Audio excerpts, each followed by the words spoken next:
¿Por qué crees que es importante la escritura para un profesional de la comunicación? Sin dividir periodista o comunicador corporativo o un comunicador audiovisual.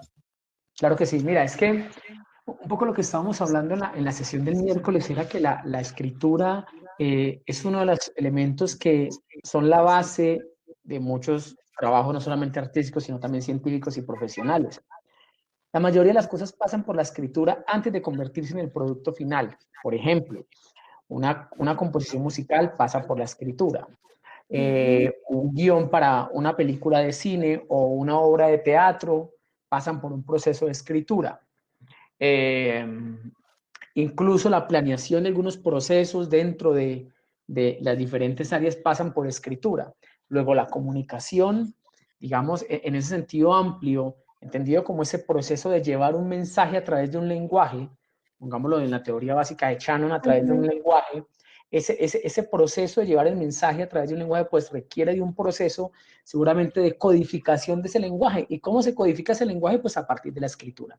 Entonces creo que la escritura de entrada es fundamental en ese sentido, hablándolo en la base de la comunicación. Sin embargo, ya cuando trasciende al periodismo o a otro tipo de escenarios, pues ya tiene otra connotación, pero la escritura es sumamente importante y por supuesto conocer las normas que la componen para poder escribir. Muchísimas gracias, Jerónimo. Entonces les voy a comentar cómo va a ser la dinámica de hoy. Vamos a terminar con el taller y luego anunciaremos a los ganadores. Es importante que sepan que los ganadores tienen la oportunidad de leer su relato. Ahí les pediría, por favor, que prendieran la cámara, pues para poder conocerlos y poder compartir con ustedes esta maravillosa experiencia. Entonces, sin más preámbulo, te paso. Gracias, Angélica, muy gentil. Sí, claro, pues qué bueno también conocer a los que quedaron ganadores y que nos pudiésemos conocer a través de la plataforma por lo pronto. La pedido que si era posible de pronto compartir la presentación para que ustedes la pudiesen tener. Aquí se las voy a dejar copiada, ¿de acuerdo? Ahí está en el chat para que ustedes también la puedan tener, la puedan revisar luego a título de material de consulta, quienes estén interesados en revisarla. Entonces ahí les queda en el chat para que la puedan luego tener allí. Muy bien, entonces vamos a compartir pantalla y vamos a empezar a revisar. A terminar, lo que hace falta realmente, el componente importante de nuestra presentación la hicimos en la primera sesión. Aquí vamos a empezar a conversar un poco con los escritores. ¿Qué nos están diciendo los escritores? No consejos, seguramente hay algunos que sí nos darán consejos. Bueno, realmente el último es un gran consejo, el último de los escritores que nos va a hablar, pero quiero que escuchemos un poco la voz que ellos también tienen al momento de escribir, al momento de construir su composición o su obra literaria, sea cuento o sea novela en este caso, ¿no? Entonces, que escuchemos un poco de sus voces para ellos. Así que estaremos conociéndolos un poquito. Avisar cuando ya se vea en pantalla la presentación. Ya la podemos ver. Igual me pueden Muy confirmar bien. por el chat, con eso estoy más tranquila. Sí, los... Por favor, sí. Perfecto. Gracias, Angélica. Si de pronto alguien falta, esperamos para dar inicio. Entonces, hablamos de los primeros pasos acerca de la escritura, esto lo vimos el miércoles, la metaficción, esa construcción que surge de una obra a partir de otra, de acuerdo a cómo se crea una obra nueva a partir de una existente, incluso varios relatos que concursaron para este ejercicio que estamos haciendo, hicieron eso, hicieron una obra a partir de otra y eso me pareció muy interesante, así que también fue un valor que quiero rescatar de los relatos, pero ahorita nos acercamos a ese punto. Vimos la descripción como ese componente que también hace parte de la estructura narrativa, la descripción, la construcción narrativa. Vimos la narración, ¿de acuerdo? También como un elemento importante, los tipos de narrador, los modos de narrar, la descripción del primer plano, plano mediano, plano general. Vimos los diálogos, las diferentes matrices de diálogos que hay, que es un parlamento, que es una acotación, que es un indicador. Algunos de los textos también utilizaron diálogos y crearon muy bien las matrices, es decir, cuando usaron las contemporáneas, que son diferentes a los guiones, lo hicieron bien, y algunos que usaron los guiones lo hicieron también muy bien. Vimos la construcción de personajes, los tres elementos importantes para caracterizar un personaje, lo fisiológico, psicológico y sociológico. Vimos algunos microrelatos como ejemplo y de ese, de alguna manera, ese decálogo que habíamos construido para pensar en los microrelatos. Y vamos ahora a escuchar entonces la voz de los autores, de los escritores y escritoras para que nos cuenten un poco qué piensan ellos y ellas al momento de construir sus textos. Aquí traje algunos, ahí están viendo las imágenes.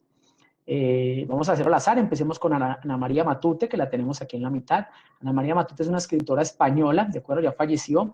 Dentro de su haber tuvo literatura infantil, más que infantil, fantasiosa, una literatura de fantasía muy, muy especial, y eso también, digamos, la hizo reconocedora, o más bien reconocida, perdón, a nivel mundial por esa literatura.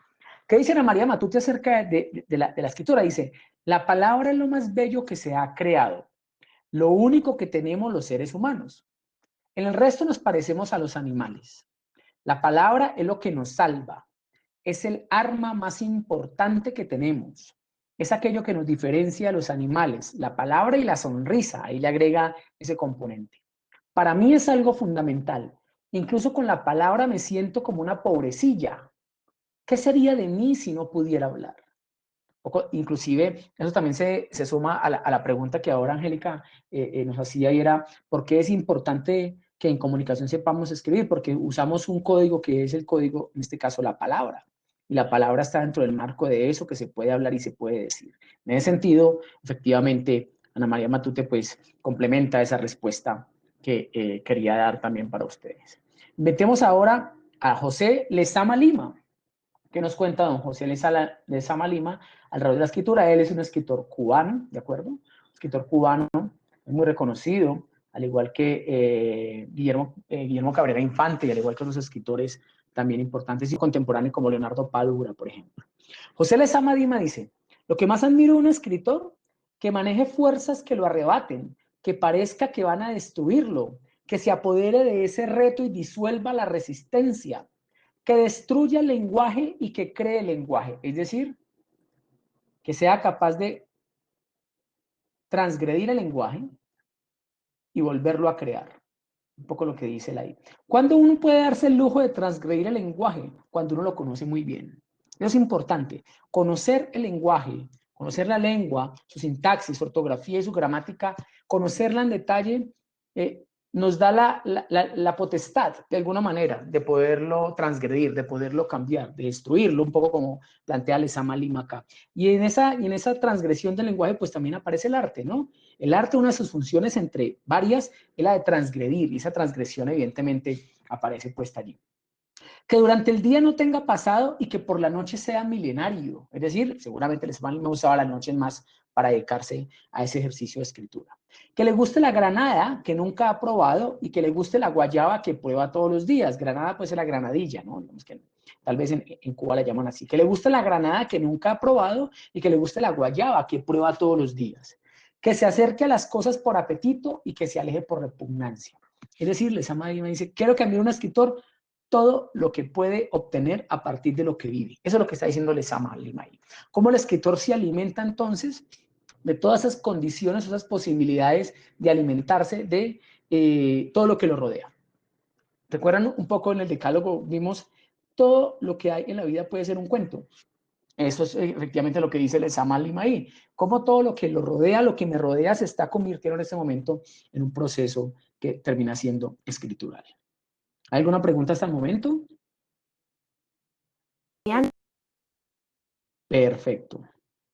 Por aquí abajo hay un señor llamado Walt Whitman, un poeta norteamericano, ¿de acuerdo? Y nos trae un dato alrededor. El secreto de todo ello es escribir en el borbotar. Borbotar entendido como en la posibilidad de hacerlo cuando está emergiendo la idea, en la palpitación, ¿de acuerdo? En esa pasión, en esa pulsión que tenemos, en la plétora del momento. O sea, cuando está todo en un momento de éxtasis, borbotar, palpitación, plétora del momento. Anotar cosas sin deliberación, sin preocuparse por el estilo, esperar un tiempo o lugares apropiados. O sea, no hay que esperar un tiempo o un lugar apropiado, no hay que pensarse en el estilo, simplemente anotar. Trabajé en esa forma. copiaba del primer pedazo de papel que encontraba, del primer escalón de la entrada, primera mesa, y escribía, escribía y escribía. Así que eso es una pulsión que de alguna manera puede tal vez regularse en la medida en que la vida nos pone como en un escenario particular y tenemos que entregar unas responsabilidades de trabajo y demás, pero siempre esa pulsión debe estar ahí pendiente para volver a ella cada vez que podamos. El señor Walt Whitman. Ahora traigamos a doña Virginia Woolf. Virginia Woolf, una gran escritora también, nos dice: ahora, durante los pocos minutos que me quedan, debo hacer constar que he terminado Las olas. Las olas es una novela de ella, ¿no? He escrito las palabras "o muerte" hace 15 minutos, habiéndome deslizado sobre las últimas 10 páginas con momentos de tal intensidad e intoxicación que tenía la impresión de avanzar a trompicones, es decir, seguramente tropezando, siguiendo a mi propia voz, la que le hablaba, o casi la voz de un orador. Hay gente que dice que finalmente uno como escritor lo que hace es servir de mediador entre una voz que habla y los dedos que digitan, ¿no? Es un poco también lo que se plantea a título de la escritura. O casi la voz de un orador, igual que cuando estaba loca, lo que casi me da miedo, y recordaba las voces que volaban ante mí. De todas maneras, ya está hecho. He estado sentada, y se me fue sentada, perdón, durante estos 15 minutos en estado de beatitud, de calma y con algunas lágrimas, pensando la posibilidad de escribir en la primera página. Es decir, regresar. Pero miren toda la fuerza que Virginia Woolf ha puesto en el texto, que ella, digamos, escribe apenas ha terminado unos minutos de escribir esa gran novela que se llama Las olas. Y Virginia Woolf empieza a darse cuenta que toda esa pulsión que botó ahí casi que la hace llorar. Y hay una calma porque soltó todo eso que tenía guardado, lo soltó y hay una calma. Y con esas lágrimas piensa en la posibilidad de escribir la primera página, es decir, de sentarse a trabajar en la obra. Una cosa importante, seguramente quienes escribieron los cuentos para el concurso o quienes han escrito cuentos o textos, no necesariamente cuentos, textos de no ficción, también para sus trabajos, se han dado cuenta que la primera versión nunca la última versión.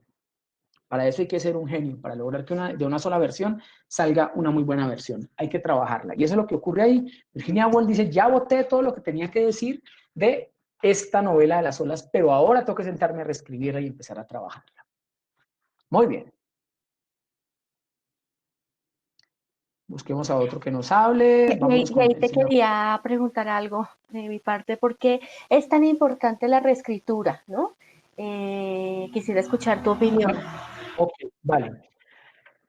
Una obra artística, cualquiera, no hablemos solamente de la literatura, requiere tiempo, ¿de acuerdo? Requiere bastante tiempo. ¿Pero por qué requiere tiempo? No por la escritura del manuscrito. El manuscrito es esa primera versión que tenemos. Un manuscrito puede salir sin problema en 3 meses de trabajo diario. Uno se pone una meta, ahorita vamos a hablar un poquito de eso, se pone una meta y va escribiendo y va logrando crear el manuscrito en 2 o 3 meses. Muy bien. Pero lo que yo escribí está plagado de errores, de muchos errores. De errores, pasando por errores gramaticales y de sintaxis, por errores ortográficos que son normales o tipográficos al momento de escribir. Por ejemplo, cuando uno escribe en Word, fundamentalmente, hay un error común, y es que hay verbos que se escriben igual en pasado y en presente, y uno lo va a decir en pasado, uno lo quiere poner en pasado, y Word no reconoce que es en pasado y lo deja en presente y no le pone la tilde. Así que cuando voy a leer el texto, encuentro que le faltó la tilde a ese verbo. Por ejemplo, el verbo podar, uno puede decir yo puedo, ¿de acuerdo? Yo puedo, voy a podar, yo puedo. Pero también puedo decir él podó, ¿de acuerdo? Y yo quise decir podó y quedó escrito podo. Entonces, esos errores ocurren muchísimo al momento de escribir. Por lo tanto, la reescritura es fundamental. Uno, para corregir los errores gramaticales, sintácticos, ortográficos, sin duda, porque habrán muchísimos. Dos, para darle coherencia al texto. Porque puede ocurrir que yo haya puesto un personaje con un vestido azul en una página y en 2 páginas más adelante tenga vestido rojo, sin justificar por qué el cambio de vestido. Puede que en una página, y ha pasado mucho, el personaje se llame Diego y 3 páginas más adelante se llama Joaquín. ¿Pero por qué? ¿En qué momento? ¿Cuándo hubo rebautizo? Ese tipo de cosas ocurren cuando no hay un proceso de reescritura. O sea que el proceso de reescritura va a pulir el texto, no solo en su forma, en su trabajo estructural, que es la ortografía y la gramática, sino también en su estética. Y la estética que lo forma, el contenido, la coherencia de la historia y, por supuesto, que tenga la intención de lo que se quiere contar de una manera estética, usando las figuras literarias del caso. De eso se trata el trabajo de reescritura. Y ahí es donde podemos tardarnos años, ¿no? Ahí es donde podemos tardar 3 años, 4 años reescribiendo. Es ahí donde tarda realmente el trabajo. El manuscrito, no, reitero, un manuscrito puede estar en 2, 3 meses listo, pero el trabajo de la reescritura, además por los tiempos que uno tiene, si fuese las 8 horas dedicadas a esto, pues seguramente no tardaría 3 años, sino tal vez algunos 6, 7 u 8 meses, ¿no? Pero como hay solamente un tiempito el que le podemos dedicar por todas las obligaciones que la vida nos pone, pues entonces ese tiempo tarda más. Pero ese tiempo es importante y es necesario. Reescribir es importante. Guardar el texto es importante y de eso ahorita nos van a dar también un consejo a alguno de ellos. Dejarlo dormir, dejarlo descansar es importante. Un texto en caliente no es un buen texto porque está lleno todavía de mi emoción, que es importante, claro, y lo acaba de decir Walt Whitman, hay que botar la emoción allí, pero luego en la reescritura me va a permitir darme cuenta qué tan valioso era eso. Les cuento un poco desde mi experiencia. Cuando siento que hay una idea con la cual quiero escribir, yo la idea la escribo en mi celular, la guardo en mi celular, o si tengo una hoja o un lápiz la escribo y la guardo y la dejo guardada por ahí, qué sé yo, 6 meses. Incluso tengo ideas guardadas de hace muchos años que no he vuelto a ver. Si después de un tiempo yo saco la idea y siento que la idea todavía me sigue generando aquí como una pulsión por convertirlo en algo, entonces la idea es buena y la escribo, porque ya la siento en frío, la tengo en frío. Ya no fue la emoción inicial de, ay, esta idea, sino que la dejé dormir y pulir. Y al pulirla, entonces me di cuenta que todavía me generaba una sensación muy especial y que puedo empezar a escribirla. Entonces eso también es importante. Y la reescritura, por supuesto, en ese escenario. Hace poco me di cuenta que Da Vinci tardó 16 años en hacer la Mona Lisa, la Gioconda, y la Mona Lisa es un cuadro más o menos de este tamaño, ¿de acuerdo? Quienes no tienen la posibilidad de verlo, es un cuadro de este tamaño, y es un cuadro, no dice 16 años, sí, él quería generar la perfección, o por lo menos una obra que él consideraba que fuese perfecta para ese escenario. ¿Respondí ahí? Muchas gracias. Con mucho gusto. Entonces tenemos aquí el rostro de José Donoso. José Donoso es un escritor chileno que hace parte de la época del boom latinoamericano en la literatura. Ya le preguntaron, ¿cuál es tu método de trabajo? ¿Corriges mucho? ¿Laboras mucho en borradores? Él puso, muchos, así, sin coma en la mitad, muchos. Yo escribo todo el tiempo. Llevo unos cuadernos que son mis diarios, más que nada mis diarios literarios. De alguna manera la literatura ha tomado mi lugar, toma mi vida. En el hecho de escribir está todo incorporado, el amor, el cariño, todo está ahí. Yo casi no sé pensar ni si no escribo, ni si lo escribo simultáneamente lo que pienso. De modo que escribo para poder pensar. De modo que escribo para poder pensar. Es un poco la premisa que deja José Donoso puesta en este escenario. De modo que escribo para poder pensar. Y además le preguntaron, bueno, ¿y qué consejo le daría a los escritores que recién comienzan en cuanto a lecturas y trabajo personal? O sea que este ya es una suerte de consejo. Que leyeran todo lo que no debían leer y que se metan con todas las influencias y que se dejen influir por todas las cosas posibles. Casi que es lo mismo que Lezama Lima viene diciendo de qué admiro de un escritor. El aprendizaje de escribir me parece que es un aprendizaje de enamoramiento sucesivo de los distintos escritores mayores. Es decir, leer aquellos que son la tradición. Hablábamos eso un poco el miércoles, que el arte en general responde a una tradición, ¿de acuerdo? Así que yo, tal vez sin darme cuenta, respondo a una tradición de las lecturas que yo he hecho, de las escrituras, perdón, de los escritores que yo he leído. Y en ese sentido son los escritores mayores, y ellos a su vez también tuvieron unos escritores mayores en los cuales también se nutrieron, así que es una suerte de herencia, es un poco lo que plantea aquí José Donoso. Entonces hay que comenzar imitando y después dejando de imitar, pero entonces tiene uno metido adentro toda esa sabiduría, ahí el camino lo va puliendo. La única forma de ser escritor es trabajando, la única forma de ser artista, independientemente de la modalidad del arte, escritura, pintura, música, es trabajando. Si no hay trabajo sobre el arte mismo, es imposible llegar a conseguir de pronto resultados sobre ellas. Vámonos ahora con este señor, del cual hablamos nosotros también la vez pasada, cuando estábamos viendo el taller, les hicimos un par de ejemplos de Lubina, de un cuento de este señor, el señor Juan Rulfo, escritor mexicano, que tuvo una particularidad, que seguramente escribió mucho, pero solo publicó un par de libros, Pedro Páramo me acaba de escapar el nombre del otro, si alguien me acuerda por ahí, mi memoria está hoy fallando un poco.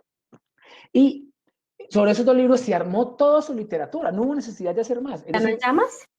El Llano en Llamas, muchas gracias, El Llano en Llamas. Y es sobre esos dos, Pedro Páramo y El Llano en Llamas, donde él termina convirtiéndose en el escritor que es ahora reconocido, que también hace parte del boom de alguna manera, es anterior, pero solo esas 2 horas fueron suficientes para ponerlo en el escenario mundial. Es decir, la calidad muchas veces es más importante que la cantidad. ¿Qué dice Juan Rulfo? Antes de escribir una historia, percibo el ambiente. También oigo la forma en que se expresan los personajes. Todo eso aparece cuando ellos adquieren su propia condición humana, es decir, cuando se te vuelven de carne y hueso. ¿Cuándo se vuelve un personaje de carne y hueso? Cuando le doy vida a través de la escritura. En ese momento me desprendo del esquema de la historia y sigo al personaje. Le permito que actúe por sí mismo.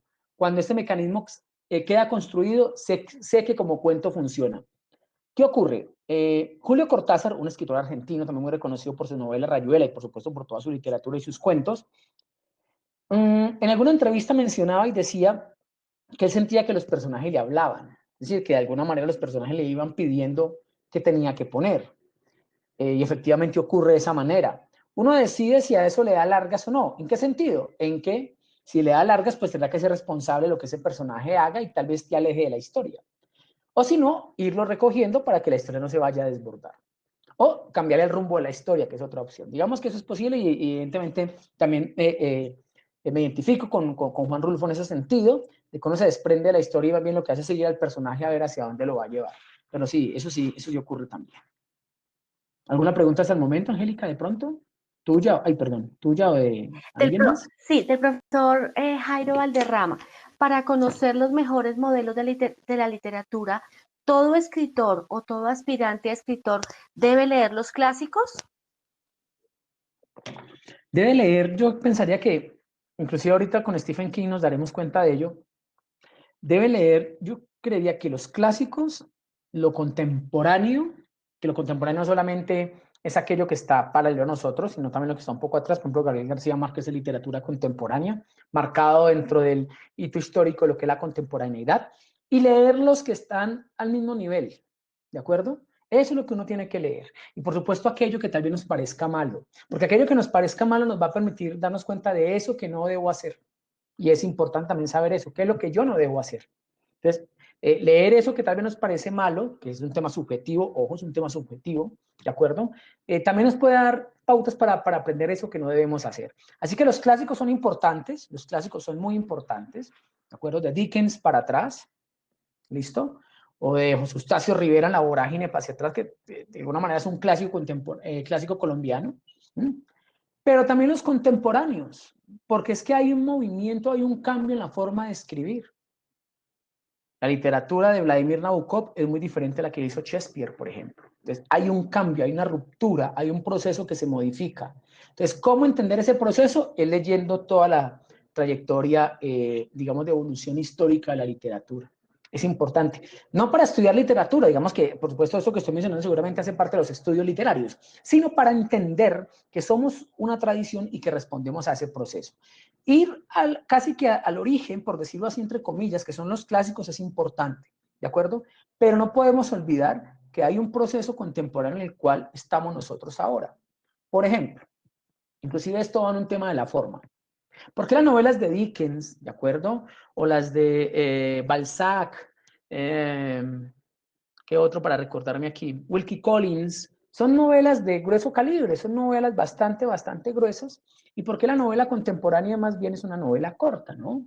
¿Eso por qué se da? Porque es que el tiempo era diferente, el marco histórico era diferente. El marco histórico de la novela que era tan gruesa era porque la novela, además de ser arte, también era un elemento de entretenimiento. Entonces la gente se entretenía leyendo.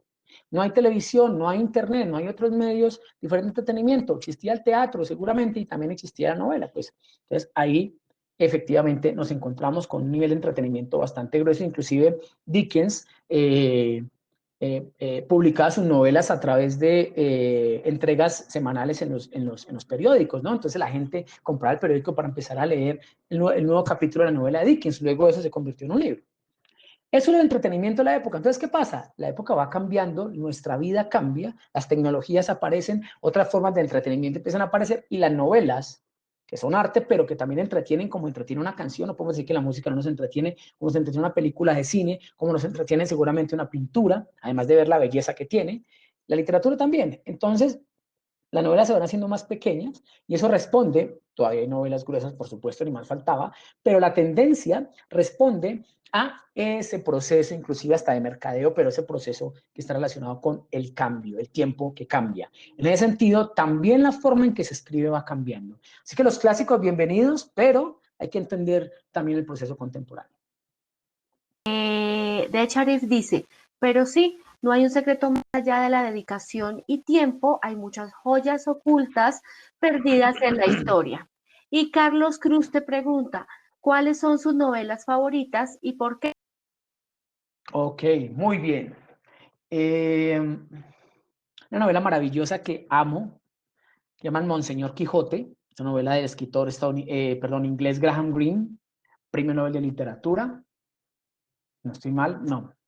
Pero Graham Greene tiene una novela maravillosa que se llama así, Monseñor Quijote. Trae al Quijote a un tiempo moderno y sobre ese tiempo moderno construye toda una estructura novelesca llena de sátira, inclusive de un muy, muy, muy buen humor. Graham Greene. Günter Grass, con su bella novela El tambor de hojalata, que es un clásico de la literatura universal y que hay una película también alrededor de ella. Me encontré hace como unos 4 o 5 años con una novela que se llama La soledad de los números primos. Es una novela de un escritor italiano llamado Paolo Giordano, latinoamericano, colombiano, Evelio Rosero, digamos que es un gran escritor, pensaría que es de los mejores escritores que tiene este país, al igual que Tomás González. Samantha Schweblin, esta escritora argentina, también contemporánea. Bueno, por ahí Edgar Keret también, que es otro escritor que también, digamos, que israelí está marcando mucho también la tendencia actualmente. Entonces, ahí están un poco los nombres de los autores que son de mi predilección, que por supuesto, una medida en que va Paul Auster también, Paul Auster, que también lo mencionamos un poco en el taller anterior, es otro de mis escritores preferidos, estadounidense, también nominado al premio Nobel. Günter Grass, el que mencioné ahora con El tambor de hojalata, es un premio Nobel también. Entonces, digamos que tener la lista de preferidos es muy difícil, sobre todo cuando uno está en el oficio, porque uno en el oficio tiene que alimentarse de todo lo que aparece, ¿no? Pero digamos que como lector puedo manifestar mi cariño por estos autores y seguramente se me quedan otro resto afuera, pero para tratar de dar respuesta a esta pregunta. ¿Listo? Súper, muy bien. La señora que están viendo en pantalla se llama Doris Lessing, Premio Nobel de Literatura también, y ella nos cuenta un poco su mirada alrededor de la escritura. Pienso que la tarea de un escritor es provocar preguntas. Me gusta pensar que si alguien ha leído un libro mío, ha tenido, no sé qué, el equivalente literario de una ducha. Creo que para eso son los escritores. Esa es nuestra función. Pasamos todo nuestro tiempo pensando cómo funcionan las cosas, por qué ocurren las cosas, cuáles son los medios más sensibles para lo que está ocurriendo. Entonces, un poco es el escritor, su función, según ella, es provocar preguntas. Claro, por eso las sensaciones que quedan cuando uno lee un buen texto, crónica, inclusive un artículo de opinión, inclusive una novela, un cuento, la sensación que a uno le queda es esa, de una provocación, de una suerte de pregunta alrededor de eso que se está leyendo. Y cree Doris Lessing plantea que esa debe ser la función, ¿no? Si pensamos todo el tiempo cómo funcionan las cosas, por qué ocurren las cosas, cuáles son los medios más sensibles para lo que está ocurriendo, pues estamos hablando de una suerte de preguntas que quedan a título de ese escenario. Esta es la señora Doris Lessing. ¿Quién nos falta? Por aquí está señor Henry Miller, este gran escritor también, que tiene las siguientes respuestas a las preguntas que le hicieron. ¿Revisa o altera usted mucho sus textos? Él responde, eso también varía considerablemente. O sea que ya le había hecho una pregunta anterior, solo que traje a colación este fragmento.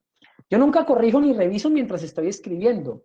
Digamos que escribo una cosa de la manera que sea y después, cuando ya se ha enfriado, la dejo descansar un poco, un mes o tal vez 2, lo que yo les decía ahora, dejar dormir los textos, dejar que se reposen de tal manera que cuando yo los vuelva a ver, yo vuelva a tener acceso a ellos, decida con la cabeza fría, sin la emoción de la escritura inicial, qué debo hacer para mejorar ese texto. O si evidentemente lo borro todo y vuelvo y lo escribo, o si hay cosas que puedo rescatar y puedo sostener. Igual me pasa a mí cuando saco un texto y empiezo a leerlo y digo, uy, ¿esto qué fue? Borremos esto. ¿Qué estaba pensando cuando escribí esto? Otras cosas que dicen, esto sigue valiendo la pena. Esta frase me quedó muy bien y es consecuente con lo que yo quiero contar. Se queda. Entonces, ese tipo de cosas empiezan a definirse ahí, ¿no? Entonces dice, la dejo descansar un poco, un mes o tal vez 2, la vuelvo a leer, entonces me doy gusto. Me le echo encima con el hacha, qué buena expresión. Me le echo encima con el hacha, es decir, empezar a pulir, a cortar. Ahora, no siempre pasa eso, porque para él a veces las cosas salen como él quiere que le aparezcan, que no es tan fácil, ¿no? Que no es tan fácil. Pero cuando uno tiene la idea clara en la cabeza y la va escribiendo, lo que va a ocurrir más es un trabajo de carpintería más que de mover la historia. Pero eso, pues, por supuesto, va de la mano con el trabajo que uno vaya realizando en el camino. Entonces a don Henry Miller también le preguntan, ¿y cómo hace usted la revisión? Cuando reviso uso pluma y tinta para hacer cambios, tachar e insertar. El original queda maravilloso como un Balzac. Balzac es Honorato de Balzac, es un escritor también que hace parte de los clásicos de la literatura y que evidentemente una de las tareas de Balzac, así como de Flaubert, era trabajar en los textos hasta que le quedaban muy bien pulidos. Entonces vuelvo a pasarlo a máquina. Mientras estoy haciendo eso, hago nuevos cambios. Y eso que en ese momento estamos hablando de máquina de escribir, es decir, en el trabajo era mucho más difícil que ahora que tenemos estas máquinas de cómputo, ¿no? Tenemos los computadores a la mano. La máquina de escribir, un error que uno cometía y había que sacar la hoja y volverla a hacer, o tratar de borrar el error, pero pues eso hasta inclusive llegaba a romper la hoja. Así que lo mejor era sacar una hoja en limpio y volver a escribir desde cero, así hubiese un pequeño error, ¿no? Entonces, esas dificultades las pasaban los escritores antes de los años 80, cuando las máquinas empezaron ya a convertirse en elementos de apoyo en este escenario. Entonces prefiero volverlo a pasar a máquina yo mismo, aun cuando piense que he hecho todos los cambios que quería. El simple trabajo mecánico de tocar las teclas afina mis pensamientos y me pongo a revisar mecanografía del texto. Me pongo a revisar mientras mecanografía el texto definitivo. Es decir, ahí va revisando mientras va escribiendo, va revisando y va escribiendo. Es una forma de hacerlo, ¿no?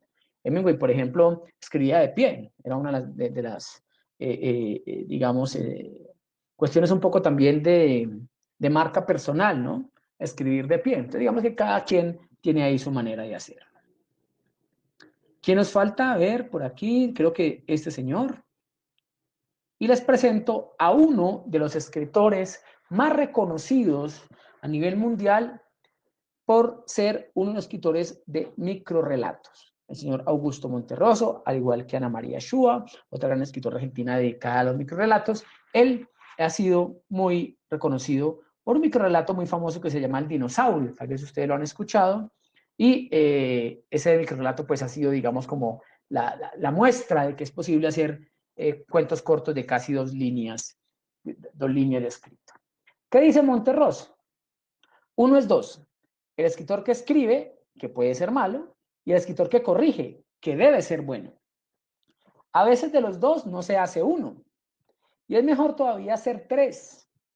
Si tercero es el que tacha sin siquiera corregir.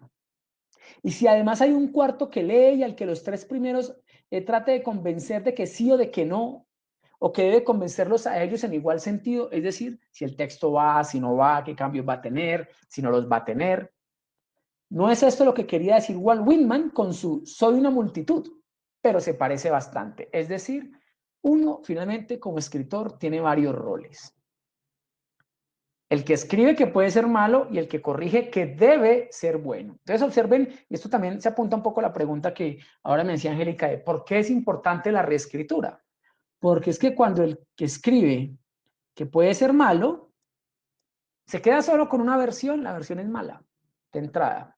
Pero el escritor que corrige, que revisa tu texto una y otra vez, que va y vuelve a través de él y que una condición es que debe ser bueno, seguramente el asunto va a ser completamente diferente. ¿De acuerdo? En ese sentido, es donde Augusto Monterroso plantea de que tal vez el ejercicio de la escritura requiere de varias personas incorporado en uno mismo, ¿no? Para hacer ese ejercicio de escritura. ¿Alguna pregunta hasta acá? Sí, sí, sí, sí. De Charik dice, muy buena esa frase de Monterroso, una especie de esquizofrenia literaria. Y pregunta, en el caso de Colombia, ¿cómo se acercan tantas narrativas extranjeras, variedad de autores y formas de concebir el mundo a la persona del día a día?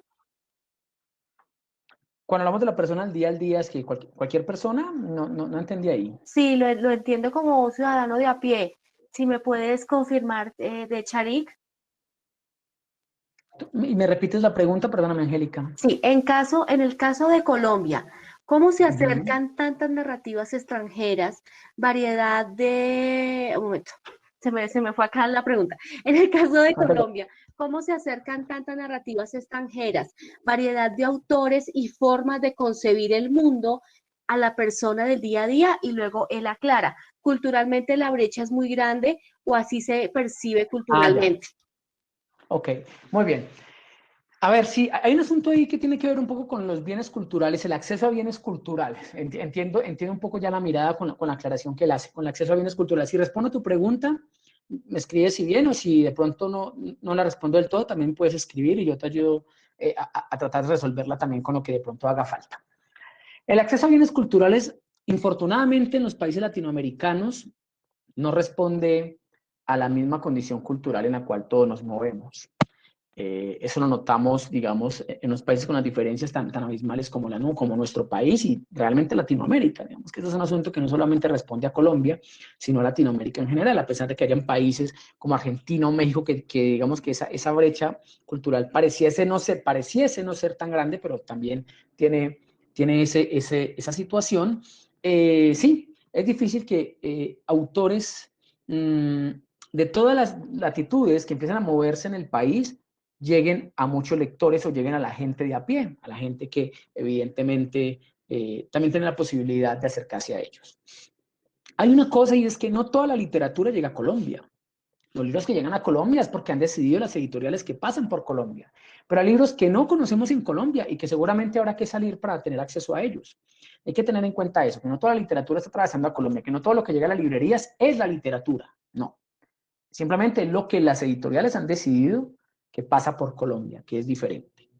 Entonces, también nosotros, que de alguna manera tenemos la posibilidad de llegar a esos bienes culturales, también somos excluidos porque no todo la construcción literaria que hay en el mundo atraviesa el país. Y eso pasa, reitero, con los demás países, no solo Colombia. Entonces, ¿dónde está la posibilidad de romper esa brecha, de esa necesidad de que tengamos acceso a ese espacio? Yo pienso, y me alejo un poco del tema literario, y es la educación. La posibilidad de que alguien tenga la posibilidad de que alguien se pueda educar, digamos, y que tenga la posibilidad también de conocer autores y que haya alguien que le diga, mire, esos son autores que usted puede conocer, que tenga acceso a la red, es suficiente para empezar a acercarse a ellos. Digamos que no es necesario tener el libro físico, simplemente es poner el nombre del autor y seguramente irán apareciendo textos y así vamos conociendo. Pero si es un asunto que parte de lo educativo inicialmente y que seguramente tendrá una trascendencia social y política que no es nuestro caso conversarla, pero sí creo que el asunto de la brecha cultural es bastante amplio en Colombia y que debe conectarse con la educación para poder generar esa conexión. Ya sobre eso habrá una discusión mucho más amplia seguramente, pero creo que eso es un poco lo que debería pasar para que el ciudadano de a pie, cualquier persona pueda tener acceso a esos escenarios. Ahora bien, hay otro punto importante y es que la curiosidad también hace que haya conocimiento, el interés, como hablaba Habermas, ¿no? El conocimiento e interés. Pero aquí el asunto es interesante, ¿por qué? Porque yo he tenido, en los talleres que doy con IDARTES, he tenido participantes de mis talleres que no responden a un proceso académico, que no han sido formados por la universidad, que la vida les ha puesto en otros oficios ajenos inclusive a esas condiciones culturales. Por ejemplo, tuve en mi taller a una persona que se dedicaba a la vigilancia particular de una empresa. ¿De acuerdo? Era vigilante de una empresa. Otra persona que tengo ahora es un campesino que desafortunadamente sufrió desplazamiento de su lugar de origen y ahora está radicado en Bogotá trabajando en cosas varias. Esas dos personas en particular tienen un acercamiento literario y un conocimiento en literatura que no ha sido provocada por la educación, sino que ellos a través de su interés han logrado llegar a eso. Entonces creo que hay dos caminos ahora. El camino, digamos, formal, que es el educativo, que cómo la educación se va a conectar con eso, cómo vamos a lograr que el bien cultural también sea de acceso a aquellos que no lo tienen a través de la educación, luego a través de las tecnologías, y cómo la curiosidad también, por otro lado, hace que las personas que aunque no tengan acceso, lo van buscando y llegan a él. ¿De acuerdo? No sé si eso responde la pregunta. Sí, perfecto. Vale, vale, súper, qué bien. Digamos que son cosas que nos alejan como del discurso literario, pero que también es interesante verlas y gracias por esa pregunta porque creo que son cuestiones que hay que conversarles de todas maneras, ¿no? Muy bien, ¿alguna otra pregunta de pronto por ahí? Muy bien, entonces están estos 9 personajes, estos escritores y escritoras con sus voces tratando de contarnos un poco de su vida y quiero cerrar esta partecita que sería ya como el cierre formal del taller, ya para pasar al ejercicio de la premiación, con Stephen King y un video que les quiero compartir para que, ese ya es de consejos, ¿no? De algunos consejos que Stephen King da para la escritura. Me dicen si lo escuchan, por favor. Apenas arranque.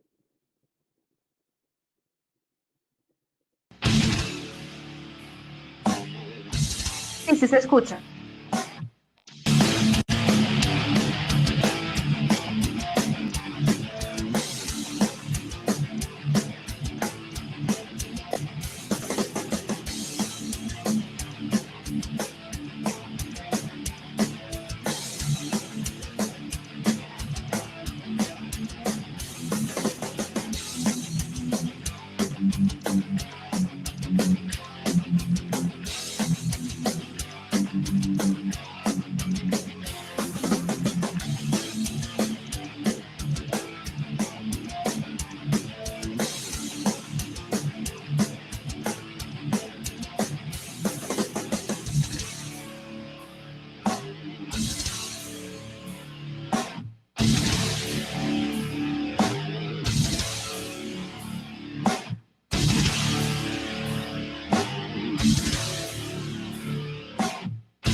Muy bien. Y por supuesto esta serie que acaban ustedes de ver ahí, hay muchísimos con otros autores haciendo las recomendaciones. Ese verbo curra que apareció ahí conjugado en España, pues acá significa trabajar, ¿no? Camellar, más bien, pongámoslo en nuestros términos, ese curra que apareció ahí. Entonces con Stephen King, pues quería cerrar este espacio un poco alrededor de esas voces que tienen los escritores, esos consejos que nos dan, hay que leer, leer y leer, pero en la medida en que uno va leyendo, empieza a leer con ojo de escritor o escritora, es decir, empieza a revisar, a descomponer el texto que ha sido creado y tratar de entender cómo se hizo. Eso es importante. No es fácil de lograr, pero es importante hacerlo. ¿Cómo se hizo? ¿De qué manera utilizó ciertas figuras literarias? ¿Dónde las usó? ¿Cuál es su estilo? Uno lo va identificando en la medida que uno lo va leyendo. Pero ya hay que empezar a verlo con ojos de escritor, que eso se logra también en la medida en que el oficio se va haciendo con más y más trabajo. Entonces, pues bien, este era como el espacio de cierre del taller. ¿Cómo vamos a hacer la dinámica de esta premiación de estos textos? Angélica, ¿tú me cuentas? Sí, antes de arrancar con la dinámica, hay otra pregunta que Ah, sí, quisiéramos claro. hacerte. Sharif dice, ¿hay alguna plataforma online de IDARTES con trabajos realizados? Conocer cómo escriben y qué escriben puede reconfigurar perspectivas. Bueno, más que si hay trabajos de IDARTES, no online, no estoy tan seguro, pero yo puedo averiguar eso y dejarles el dato. Pero lo que sí hay es una edición del libro que se llama Bogotá Cuenta. Y esa edición del libro Bogotá Cuenta es una edición que surge a partir de los talleres locales que hace IDARTES soy de formación de creación literaria, y son textos que publica IDARTE de los diferentes talleres que hay. Por ejemplo, el año pasado hubo 20 talleres locales, cada una de las localidades. De esos 20 talleres se eligieron unos textos que van a ser publicados en este libro Bogotá Cuenta. Y ya, por supuesto, ese libro es de redistribución gratuita, y efectivamente, pues ahí pueden dar cuenta de cómo están escribiendo un poco los participantes del taller. Ahora bien, esa necesidad de escritura también parte de la necesidad vital que uno tenga, así que van a encontrar textos completamente diferentes dependiendo de lo que se quiera escribir ahí. También quería dar un espacio a preguntas. Entonces, mientras te hago una pregunta a ti, voy a esperar a ver si alguien más quiere Claro que sí. preguntar, aprovechando el espacio. Bueno, Muy quiero bien. preguntarte cómo viste los textos que recibiste y si tienes algún consejo concreto dentro de lo que tú recibiste. Bueno, es que a veces no quiero sonar como suenan todos cuando van a dar un fallo, pero es que es inevitable hacerlo, o sea, no hay otra forma de hacerlo que diciendo regularmente lo mismo, y es que los cuentos son buenos, que los cuentos que recibí, tuve la necesidad de mirar, los 2, 4, no los conté, así que voy a hacer el conteo ahora: 3, 6, 8, 10, 12, 14, 16, 18, 20, 22, los 24 cuentos que revisé para este concurso. Hay una intención muy interesante en la construcción literaria. Encontré en ellos un poco lo que vimos en las sesiones, y es el uso de los diálogos, ¿de acuerdo? Hubo una intención de usar las matrices de diálogos como las mencionamos, eso también fue importante. El tema de la sorpresa generada en el final, la mayoría lo hicieron de esa manera, con sorpresa al final. El tema de la metaliteratura, a partir inclusive de ese cuento que nosotros revisamos, o que les di como ejemplo, de la Caperucita Roja, de la Mona Lisa, de lo demás, vi cuentos que estaban basados en ello. Inclusive por ahí había uno de Gabriel García Márquez también. Entonces, cómo se transformaban los personajes en otra historia. Encontré cuentos muy cortos, deliciosos, como T25. Me voy acordando un poco, si están por ahí, genial, pues para que lo escuchen. T25, un cuento sumamente corto de alguien que se quiere bajar del bus, entonces hace toda la preparación para bajarse del bus. María Mercedes, el tuyo, ok, qué bien. Me estoy acordando, ¿no? Y fue muy interesante ver eso, esa intención también de construir esos elementos. ¿Qué otro puedo mencionar aquí, como un poco revisando aquí los elementos que vi? Hubo figuras literarias muy interesantes, muy interesantes. Hay una imagen, yo me quedo con las imágenes, no sé si por acá estará la persona, creo que era Santiago, si no estoy mal, no sé si estará ahí, que hace que se rompan los vidrios de una escuela, porque digamos hay un bombardeo, y se rompen los vidrios, y él hace la figura de caían los vidrios rotos como confeti. Eso me pareció maravillosa esa figura. Entonces me voy quedando con las figuritas, ¿no? Ahí estoy. Entonces, acá, Santiago, ¿cómo estás? Genial. Entonces me voy quedando con las figuras y con esas impresiones. Y bueno, digamos que eso, bien los cuentos, pero esa intención de generar sorpresa al final,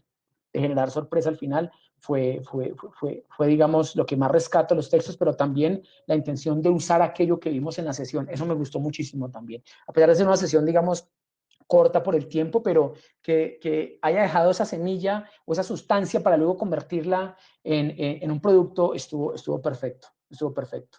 Bueno, el profesor Valderrama pregunta, hay mucha gente que supone que la literatura es un asunto intrascendente, de desocupados. Jerónimo, por favor recuérdanos para qué sirve la literatura a las personas y al mundo. De desocupados, ojalá fuese así. De hecho, ojalá tuviésemos todo el tiempo del mundo para escribir, eso sería mejor. Estar desocupado para escribir sería lo mejor. Profesor, yo creo que la literatura es una forma, primero, de vivir un mundo paralelo. Yo escribí un texto, bueno, también hubo textos sobre la pandemia, por ahí leí 2 textos sobre la pandemia también. Escribí un texto precisamente como en abril o mayo sobre la pandemia, que lo llamé Desde la Ventana. Es un texto donde yo, digamos, cuento todo lo que veo desde mi ventana. Aquí no la están viendo ustedes, pero aquí está mi ventana. Y al final digo, voy a leer un libro. En el texto digo, voy a leer un libro, porque es que un libro me va a poner en otra realidad que es diferente a esta. Y en un sentido, digamos, estricto, es meterme en otra historia diferente a mi realidad. Por eso era entretenimiento en su momento. Por eso el cine también tiene eso, ¿no? Sumergirnos en ese espacio. Entonces, lo primero es, la literatura sirve para sumergirnos en otros mundos, por un lado. Por otro lado, la literatura sirve para descubrir el mundo inclusive que nos rodea. Por eso es que la literatura está llena de condiciones humanas. Así escribamos personajes que estén humanizados, animales humanizados, está lleno de condiciones humanas y nos permite reconocernos como tal. Leer un libro de superación personal, que no está mal, ojo, ningún juicio sobre eso, no está mal. Leer un libro de superación personal, que a veces son muy juzgados y decimos, no, esto porque se lee, que esto es basura. No, si alguien está mal, un libro de superación le puede dar una mano gigante. No podemos nosotros menospreciar ese tipo de literatura porque encontramos en las redes sociales o la gente dice que esa literatura es importante. Pero leer un libro de superación personal o leer una buena novela que habla de la superación personal de un personaje, también es importante porque nos va a dar luz para tratar de entender algo que no entendemos. Entonces, creo que en ese sentido, la literatura hace eso con las personas, le da la posibilidad de ver otros mundos y abre los ojos para tratar de identificar aquello que solo la literatura nos deja ver. Creo que eso es el aporte que haría la literatura, el profesor Jairo Valderrama y demás. Seguramente hay más aportes, por supuesto, ni más faltaba, pero creo que ese sería como el punto que podría yo mirar. También te pregunta si tienes una página web. No, no tengo página web, pero pues me pueden seguir en Facebook o en Instagram. Yo por aquí les voy a dejar entonces un segundito, les dejo por acá en mis redes sociales. En Facebook me pueden encontrar como Jerónimo García Riaño, ¿de acuerdo? Instagram a mí siempre se me olvide, pero creo que es Jero García Ariano. Y estoy en Instagram. De redes que manejo, Twitter no estoy por ahí. Entonces puedes encontrarme directamente en Facebook, la primera con mi nombre completo, perdón, y a través de Instagram con Jero García Ariano, Jero García Ariano, @Jero García Ariano. El profesor Valderrama te dice, me alegra que nuestros estudiantes escuchen tus palabras.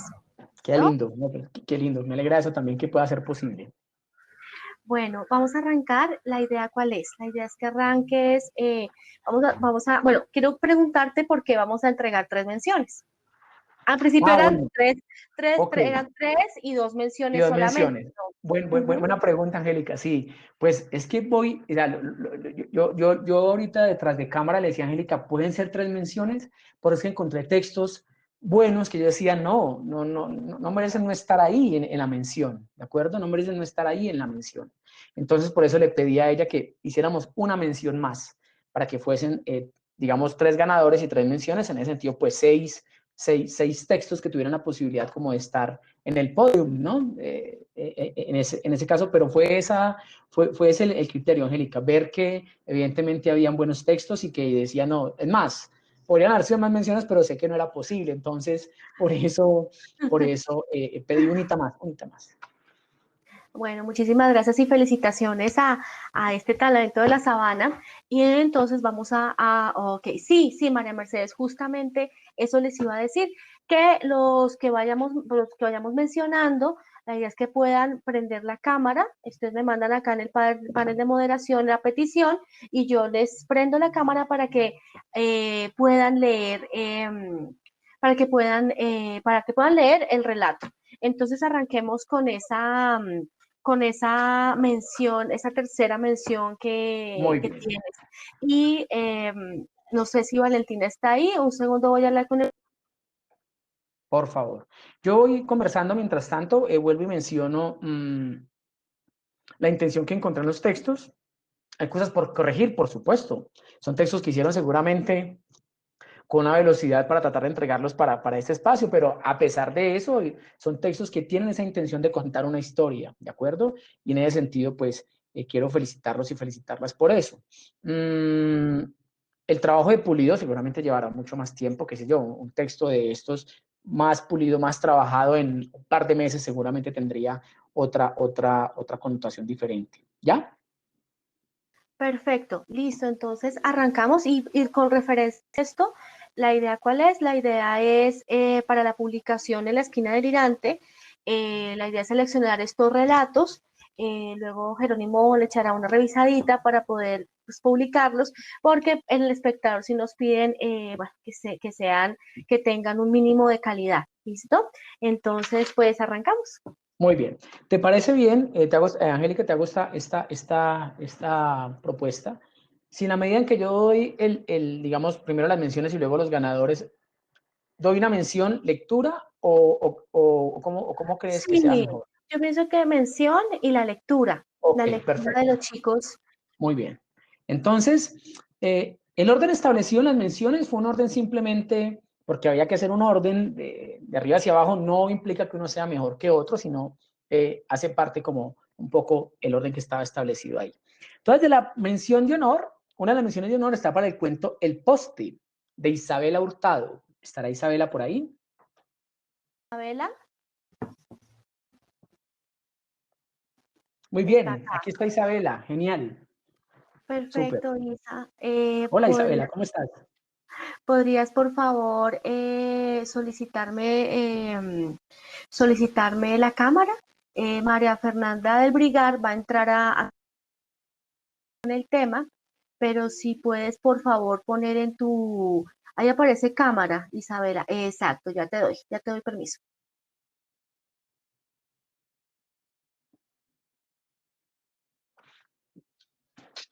Perfecto, Isa. Hola Isabela, qué gusto. No, Felicitaciones. me parece bello conocerlos y conocerlas, ya que hacen parte de ese espacio. El poste, me gustó, qué buen cuento, por favor, Gracias. compártenos el texto. Ok, entonces el poste. En otra noche fría, el poste alumbra la acera. Está atento y dispuesto para ser testigo de las fatídicas situaciones en la ciudad de Bogotá. 1:53. Un enamorado se recuesta contra él, mientras las lágrimas caen sobre el celular. Pobre amador, piensa el viejo poste. En la otra mano tiene una botella de vodka. Toma un trago despacio, saborea gota tras gota del licor. Segundos después empieza a bailar con el poste. Este casi se sonroja, pero decide mantenerse firme, aunque le gusta sentir la calidez humana. 2:37. Elena mece sus caderas de izquierda a derecha a medida que escucha esa vieja canción cubana. Enciende un cigarro barato. Se detiene para amarrar sus botas negras hasta las rodillas y mira fijamente la luz del poste. Siente el calor que transmite hacia su cara, mientras sonríe de felicidad. Hace mucho estaba esperando el arreglo. 3:10.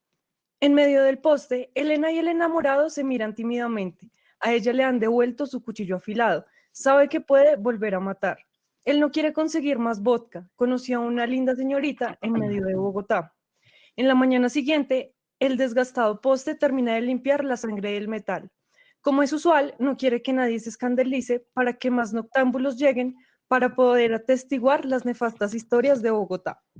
Muy bien, ese final estuvo bien y además que es el poste el que tiene la acción sobre ese espacio. Felicidades, Isabela, muy bien, Muchas gracias.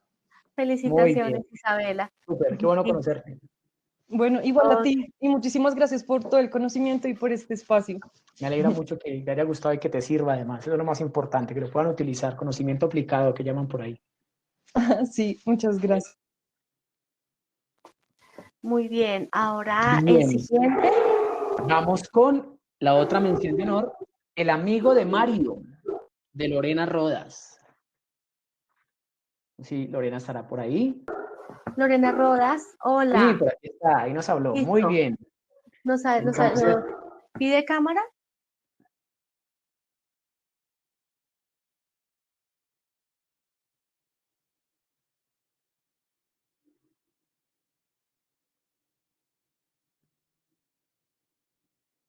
¿ya? Ok, muy bien. Ya Lorena pidió cámara.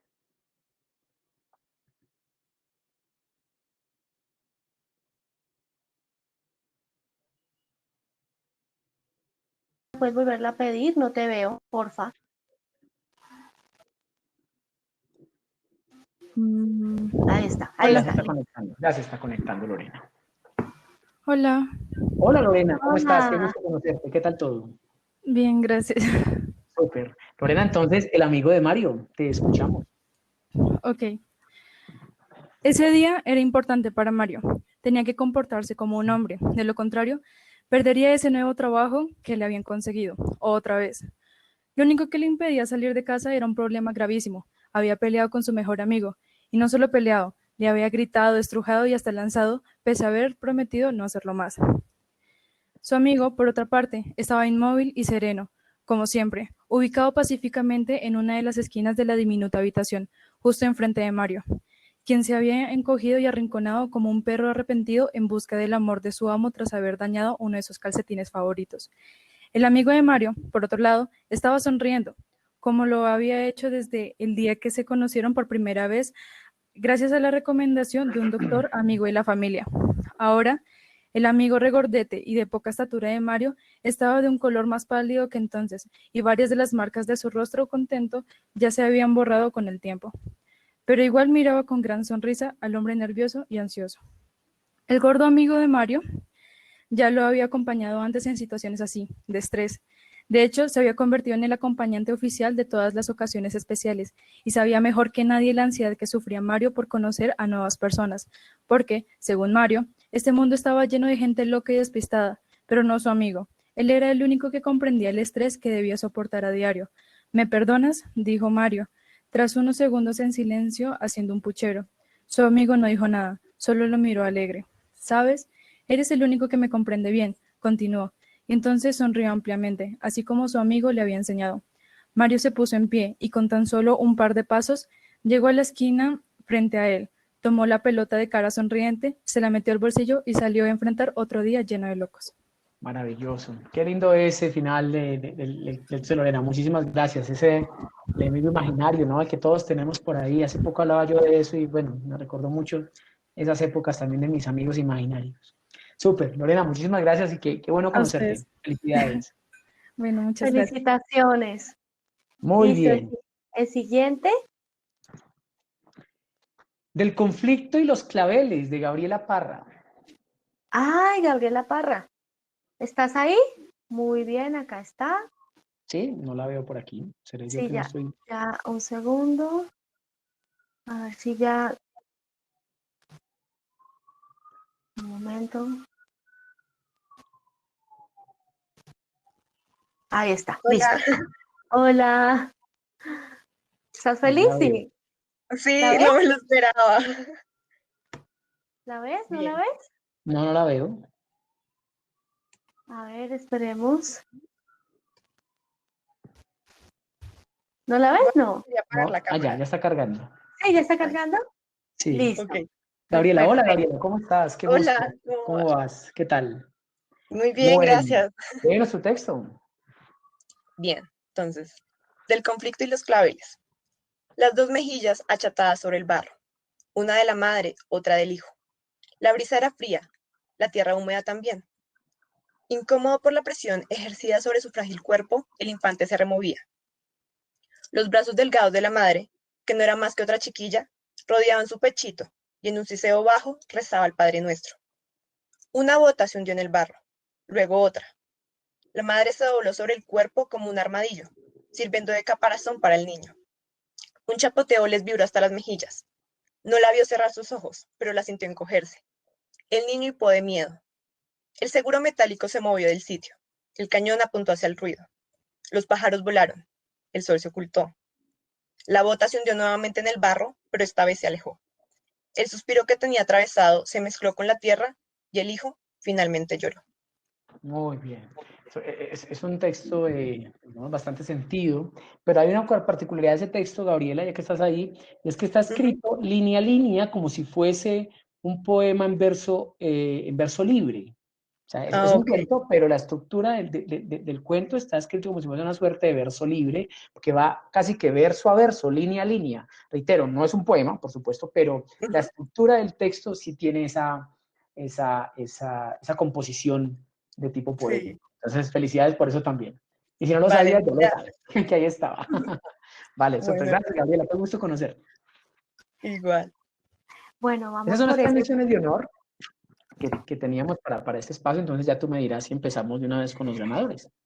Sí, vamos con el tercer lugar. Muy bien, tercer lugar. Tus ojos, mi obsesión, de Daisy Diana Rojas. Daisy, ¿estás ahí? Tus ojos, mi obsesión, de Daisy Diana Rojas. Daisy Dayana. Esperemos a ver si está. ¿Alguien me puede confirmar si está? Pareciese que no. Si no, pues Pues sí. yo podría leer el texto en Siga. caso que yo no esté. Sí, sabes que sí. Pues claro que Listo. ella estaba al comienzo, la había visto, pero Sí. bueno, leámoslo. Yo lo voy abriendo acá mientras tanto, un segundito. Tus ojos, mi obsesión. ¿Dónde está? Que no lo veo.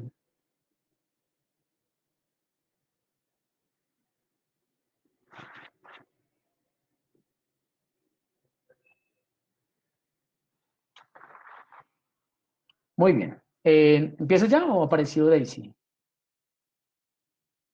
No, no, Listo. no la veo. Tus ojos, mi obsesión.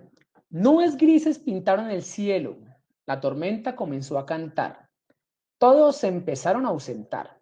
Ahí estaba yo, sentado en un banco del parque, disfrutando de la lluvia, saboreando la soledad. Allí estaban ellos, disfrutando del amor, de las caricias y la seducción. Un beso bajo el agua, una mirada y un adiós. Tenían los ojos llenos de amor, esos que tanto conozco yo y que me partieron el corazón. Cuando ella se alejó, no la pude dejar de mirar. Como siempre, su piel blanca me dominó, su cabello azabache me enloqueció. Fue imposible resistirse a esos labios de caramelo y aquella sonrisa de algodón. Pero sus ojos, por Dios, sus ojos, eran mi debilidad. Parecían dos bolitas de cristal tan delicados que me asustaba que se pudieran quebrar. Estaba inquieto, muerto de miedo, no sabía cómo actuar. Mi único error siempre fue obsesionarme con su mirar y ella no lo supo manejar. Aquel día no estaba dispuesto a renunciar. Me acerqué a ella y la invité a caminar. Yo solo quería hablar. Cuando nos adentramos en el bosque le prometí que la iba a cuidar y que sus ojos a nadie más iban a mirar. La vestí de rojo, su color favorito, y tan enamorada se vio que sin aliento se quedó. La noche llegó y nosotros disfrutamos nuestro amor. Han pasado varios años desde aquel día y todavía veo sus ojos al despertar. Los guardo en mi mesa de noche, están los de ella y otras más. Ese es el poema. Bellísimo, bellísimo. Es un gran cuento Muchísimas que gracias. surge a partir es la metaficción de Caperucita, ¿no? Entonces termina siendo otra versión muy diferente. Inclusive, una de las cosas que también sugiero, aprovecho este momento para leer en voz alta cuando escriban. Cuando uno escribe en voz alta, uno empieza a darse cuenta de algunos sonidos que pueden ser voluntarios o no, y que en esa voluntad o no hay que mirar cuando cambian. Miren que en este texto aparecía mucho hablar, cantar, bueno, digamos todos los verbos en ar, muy seguido eso generaba sonoridad. Entonces hay que empezarse a pensar en eso en la medida en que uno va escribiendo, qué sonoridad va a generar. Si fue intencional, bien. Si fue a través de simplemente error, que también pasa, hay que empezar a cambiarlo para que no genere cacofonía. La estructura del cuento da la intención de pensar que estaban puestos de esa manera para generar ese ritmo que tuvo el cuento ahí. Muy bien, felicidades a Daisy, que no nos acompaña, pero ya seguramente le llegará la información de que es una de las ganadoras. Perfecto. Ahora, vamos con el segundo segundo lugar. lugar. Cuento de la calle, de Andrés Felipe López. Andrés Felipe, ¿estás? Sí, por aquí está Andrés. Andrés López, ya lo vimos. Perfecto, súper. Conéctate y nos lees tu texto. Cuento de la calle. Ya te pidió, creo.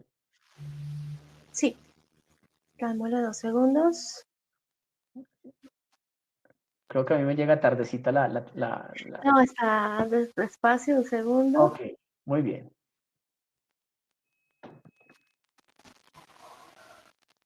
Sí, a mí tampoco me ha llegado. 1 segundo ya. Andresito, ¿ya pudiste prenderla? Creo que falla mi cámara, tu dice. cámara. Pero Andrés, tu micrófono, exacto. o no, ¿lo puedes leer? Actívala a ver si tu micrófono, pues podemos escuchar tu voz, que es lo más bonito, ¿no? No sé, ya voy. Manuela te dice, Andrés, vuelve a pedir solicitud, porfa.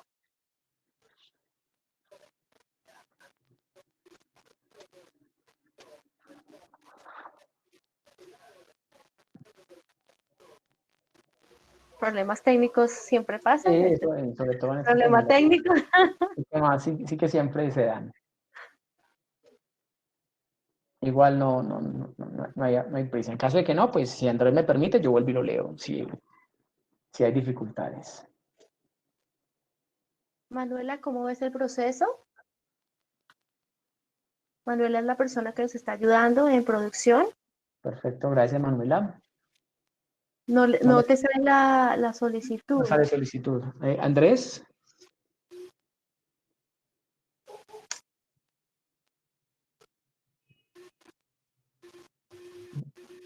Bueno, Andrés, si tú me autorizas, yo lo leo entonces. Sí, Listo, no te preocupes, Andrés, está perfecto, ya estás ahí, es lo importante. Entonces, déjame, ya lo busco.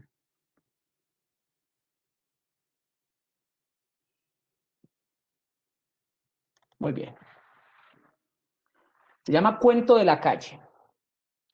La estatua de Bolívar proyectaba la sombra del sol bajo la cúpula que hacía las veces de servicio para palomas. No habían pasado 2 minutos desde que salí de Transmilenio con Juliana y ya sentía que alguien nos observaba. Lo que eran risas y ternuras se habían transformado en tensión ante el peligro. Un hombre barbado y ennegrecido por la ciudad nos avistaba desde el otro lado de la calle de enfrente. Su mirada intimidante no era problema para mí, pues ya estaba acostumbrado, pero las manos de mi abrazable compañera agarraban mi brazo con tremenda fuerza visceral. Yo no quería pensar en que ese sujeto se acercara, ni mucho menos que nos dirigiera la palabra. Él caminó hacia nosotros, mientras que Juliana se acomodaba poco a poco detrás de mí. Mis mejillas se sonrojaron y a medida que el rostro del hombre se hacía reconocible, mis puños se cerraban. El impacto había sido peor de lo que me esperaba. Lo único que pude decirle fue, hola papá, ¿cómo has estado? Ese es el cuento de Andrés. oye, es muy bueno, ¿no? Pero creo que la Claro, es un tema, esquina, sí, es un tema de sorpresa, ¿no? Es un tema de sí, sí, sí. sorpresa. Excelente Exacto, el remate, remate, profesor excelente. Jairo, es un tema de sorpresa, ¿no? Digamos que eso es lo importante. Lo que yo decía ahora, todos los textos tuvieron esa intención de generar sorpresa y se notaba allí. Digamos que esa es la sorpresa con la que se juega en ese espacio. Andrés, felicidades. Felici- Felicitaciones por ese segundo lugar. Felicitaciones, Andrés. Gracias de verdad. La verdad, yo pensaría que más que 1, 2, 3 están todos al mismo nivel del podio, ¿no? Los 3 textos Sí, que quedaron ganadores, más que la clasificación 1, 2, 3. Digamos que es un tema como para darle un orden, pero los 3 están muy buenos. Entonces vamos con el primero, ¿listo? sí. Súper. El cuento es No eres tú, soy yo, de Sofía Bayona. Sofía. Ahí Hola, está, Sofía, ¿cómo listo. estás? Ahí está, Sofía.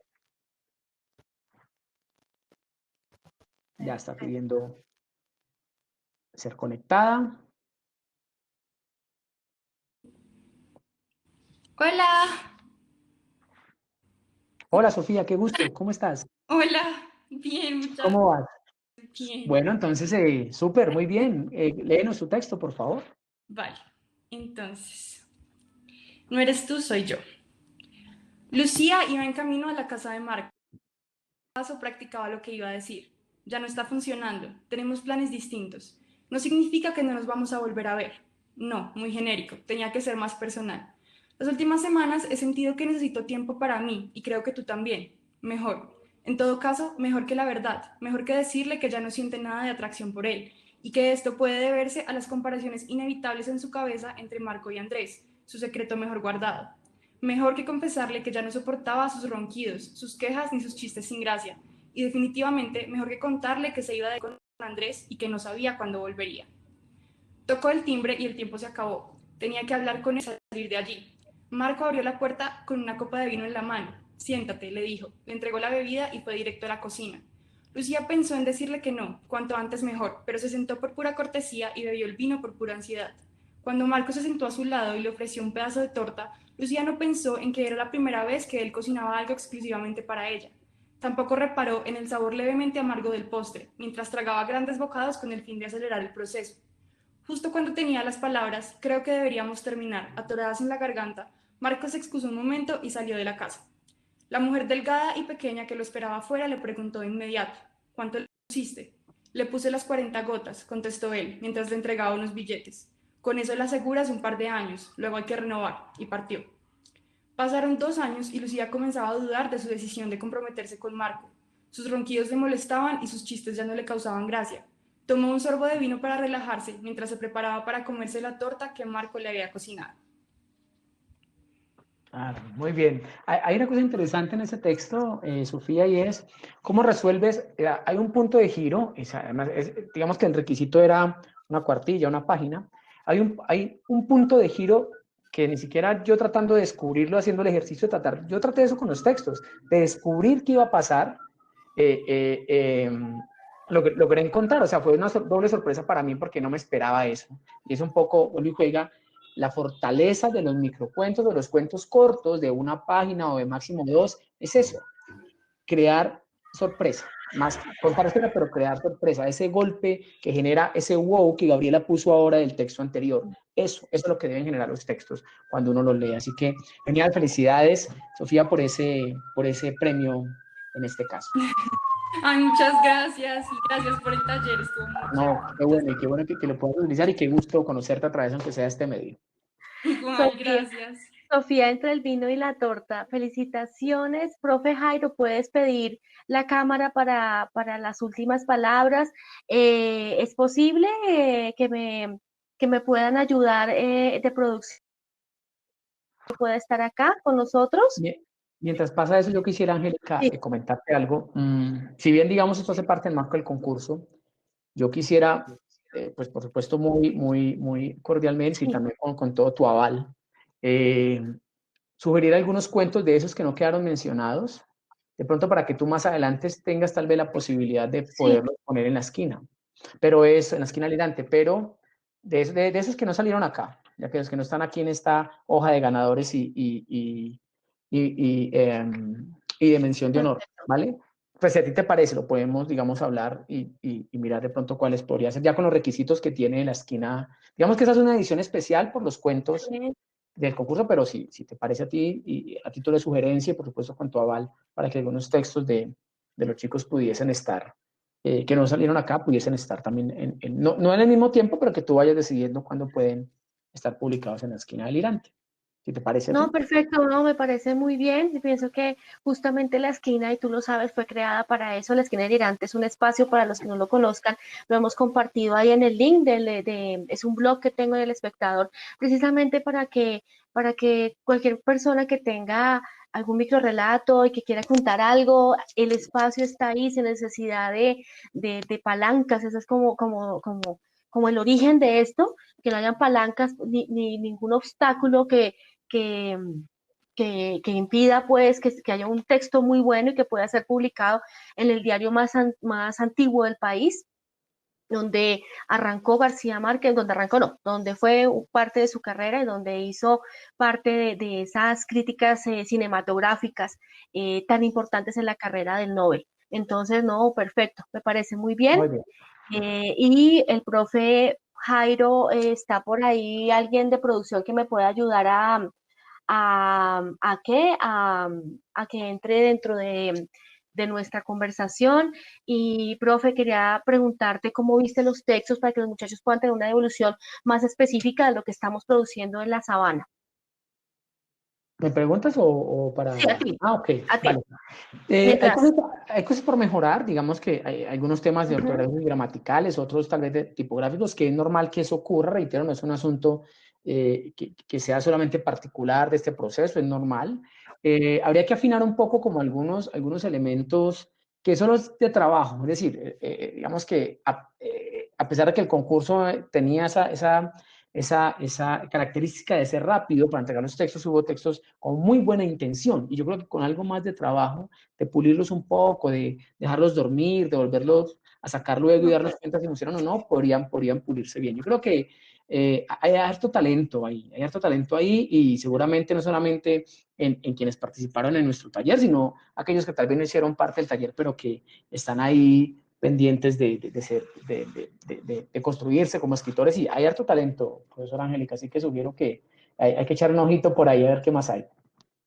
ay, perfecto. Muchísimas gracias, profe, que nos hagas esta retroalimentación. Para nosotros en la Sabana es muy importante las retroalimentaciones del trabajo que hacemos ahí. Justamente hace poco acaba de pasar los premios Corte Final, en donde los chicos se hicieron crónicas y varios ganaron premio, crónicas escritas. Entonces, digamos que nuestro trabajo como docentes justamente es ayudarlos al tema de la escritura más como un disfrute una obligación, ¿no? El tema del fomento. Dice Gabriela Parra, eso de dejarlos enfriar, lo voy a tener muy en cuenta.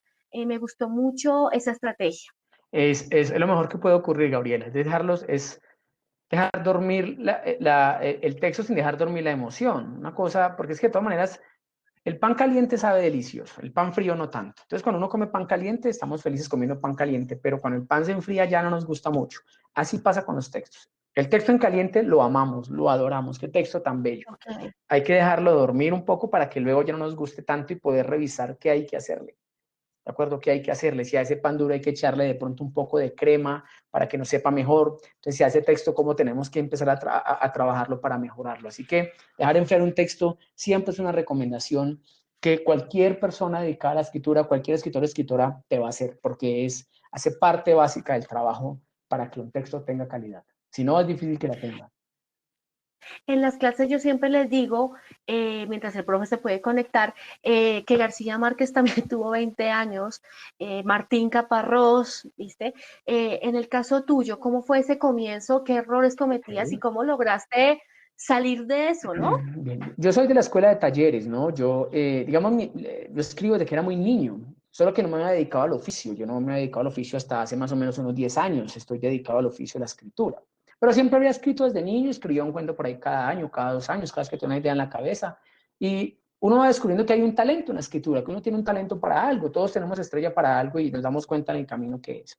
Entonces decidí tomar el taller de escritores de la Universidad Central con mi maestro y mentor Isaías Peña, quien pues quiero muchísimo por todo lo que me ofreció.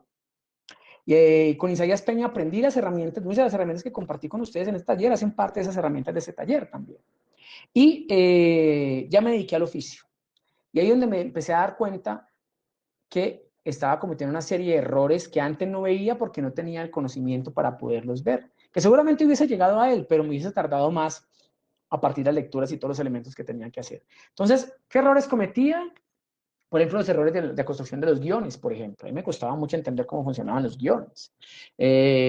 A veces confundía los tiempos verbales, entonces empezaba a hablar en presente y terminaba hablando en futuro, por ahí han pasado. Entonces, esas cosas se fueron puliendo en el camino, ya que en este momento, pues cuando escribo casi que no cometo ninguno de esos errores porque pues ya eso está incorporado. Un poco lo que decía Donoso, toda esa sabiduría queda incorporada. Y sobre esa incorporación es que uno empieza a arrojar los textos. Y yo reviso los textos que hacía cuando tenía 20 años, 19 tal vez, habrá algo que te pueda rescatar, pero la mayoría de las cosas que en esa época pues tienen una cantidad de elementos puestos allí. No sé, algo ocurre allí Con el con el profe doctor Jairo. Valderrama. Para cerrar, estoy trabajando en un proyecto y justo de esos proyectos de literatura en el que estoy trabajando hacemos la siguiente pregunta y voy a adelantarla acá justamente porque me dieron ganas. Hay libros que lo persiguen a uno y son como malditos, ¿no? Como que no los entiendes, ¿no? Para mí fue realmente el diario del Che Guevara, que me persiguió durante muchos años. Primero lo leí, me emocioné a los 13 años, luego años después lo tiré a la basura, luego lo rescaté en una suerte como de decimos maldición, ¿no? ¿Qué libro a ti te persiguió durante la vida que realmente no hayas entendido y luego volviste y regresaste y es el libro que te persiguió durante toda la vida? La Vorágine, de José Eustacio Rivera. Esa novela fue, digamos, bueno, tú sabes que en el marco de la educación básica, una de las ideas es que hay que leer y a veces nos obligan, y que nos obligan de jóvenes, a leer ciertos libros que uno tal vez no tenga interés en leerlos. Uno de esos en esa época era La Vorágine y La María, que creo que debe darle otra oportunidad porque quedé con esa espina de que La María era aburrida, pero ojo, solo cuando tenía 13 años, tengo que volver a leer para romper ese esquema.